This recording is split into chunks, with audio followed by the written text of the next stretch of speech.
সম্মানিত সুপ্রিয় দর্শক শ্রোতা দেশ ও প্রবাস থেকে যারা এই মুহূর্তে আমাদের সাথে আছেন, ভিডিও দেখছেন অথবা শুনছেন, সবাইকে জানাই আন্তরিক প্রীতি ও শুভেচ্ছা।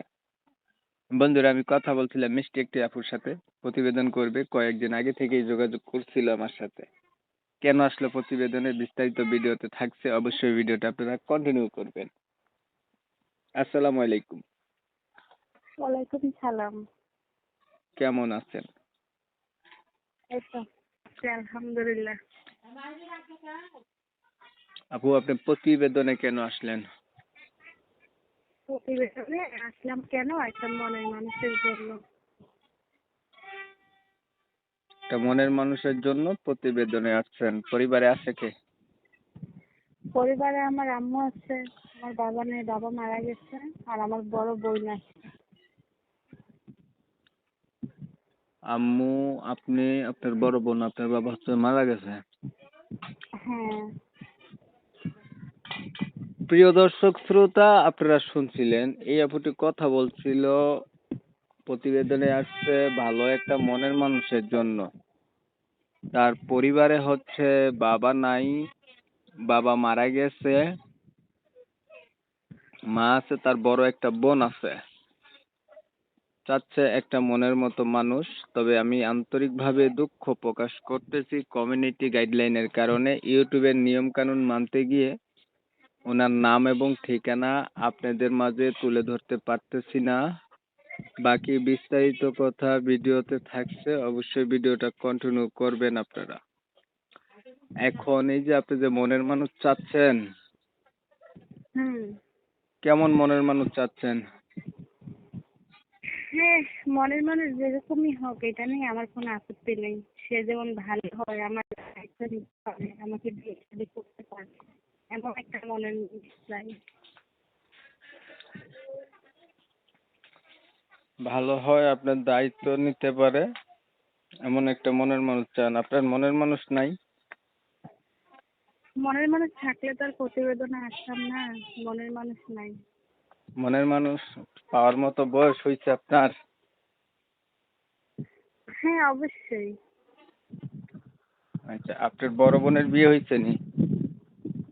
হ্যাঁ, ওনার বিয়ে হয়েছে, ওনার একটা বাচ্চা আছে। আপনাদের সংসারটা চালায় কে? সংসারটা আম্মু চালায়, বাসা বাড়িতে কাজ করে। হুম। এই বাসা বাড়িতে কাজ করে কোনো রকম সংসার চলতেছে, অনেক কষ্ট। এই পর্যন্ত প্রতিবেদন কয়বার করছিলেন? এখন যে আগে একটা করছিলাম, আমার মোবাইলটা হারানো গেছে, এই কারণে কারোর সাথে যোগাযোগ রাখতে পারিনি, কথা বলতে পারিনি। সেই জন্য এখন আরেকটা করলাম। পড়াশোনা কতটুকু জানেন? ওই যে বুঝেন তো, বাবা নাই তো, এই কারণে আম্মু কোনো রকম বাসা বাড়িতে কাম করে, সামান্য একটু পড়ালেখা আছে, কিছুক্ষণ জোট। নামাজ পড়তে পারেন? নামাজ পড়েন? কোরআন শরীফ পড়া জানেন? সেটা জানি না, আমি নামাজ কালাম পড়ি। তা ধরেন একটা মনের মতো মানুষ পাইলেন, এখন তার বয়স একটু বেশি হলো, দেখতে কালো হলো, আগে বিয়ে করছে এমন হইলো, তখন কি করবেন? সমস্যা নাই, ওগুলা নিয়ে কোনো আপত্তি নেই।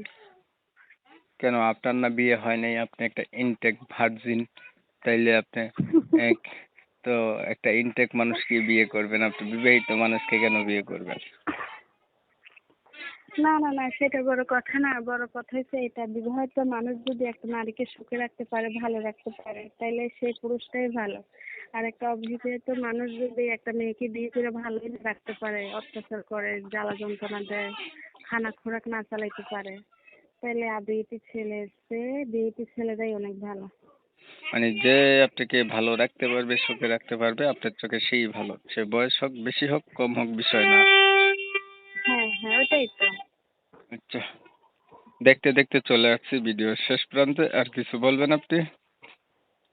না, আর কিছু বলার নাই, এটাই বলার আছে খালি, যেমন আজেবাজে মানুষ এই নাম্বারে ফোন না দেয়, যে দায়িত্ব নিতে পারবে, বিবাহ করতে পারবে, সেই যেমন কল দেয়। ঠিক আছে, ধন্যবাদ আপনাকে। দর্শক শ্রোতা, আপনারা অলরেডি আপুর কথাটি শুনছেন। শুনে যাদের কাছে ভালো লাগছে, মনের মানুষ পাওয়ার জন্য প্রতিবেদনে আসছে, তারা মনের মানুষ হতে চান বা ওনার সাথে যোগাযোগ করতে চান, করতে পারেন। ওনার নাম্বার আমি দিয়ে রাখছি ভিডিওতে। অনেক সময় নিয়ে ভিডিও দেখছেন, ধন্যবাদ সবাইকে। সবাই ভালো থাকবেন, সুস্থ থাকবেন। আল্লাহ